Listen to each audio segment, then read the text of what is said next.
תגידו, האם גם אתם ואתן שמתם לב לשינוי המטורף שהילדים עוברים בשנים האחרונות? אז היי, אני רונית אדם. ואני איריס אלבין, ואנחנו נשות חינוך, נשות מיינדפולנס וגורמות לדברים להיות. אין ספק שהשנים האחרונות לא עשו איי עם הילדים והילדות שלנו. מגיעים לשיעור עייפים, לא מרוכזים, בהפסקות הם בטיקטוקים, בסרטונים, ושיעור האלימות עולה. ובמקום לנקוט בפעילויות אקטיביות ולשחרר את האנרגיה העצורה בילדים שלנו, יש מעין תחושה שהדור שלנו מחובה והופך להיות פסיבי יותר ויותר. מכיוון שזה המצב, הילדים שלנו צריכים איזון בריא, משהו שיפתח להם מחדש את החוסן שעבד ותחושת המוגנות. בשביל זה יצרנו את התוכנית מיינדפולנס בטבע, תוכנית מעשירה, מעצימה, ליסודי, לחטיבה, לתיכון, תוכנית שיש בה הכל.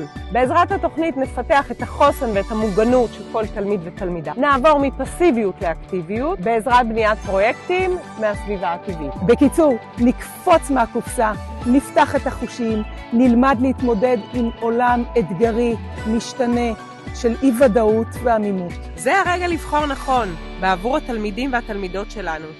ביצירת קשר, חייגו.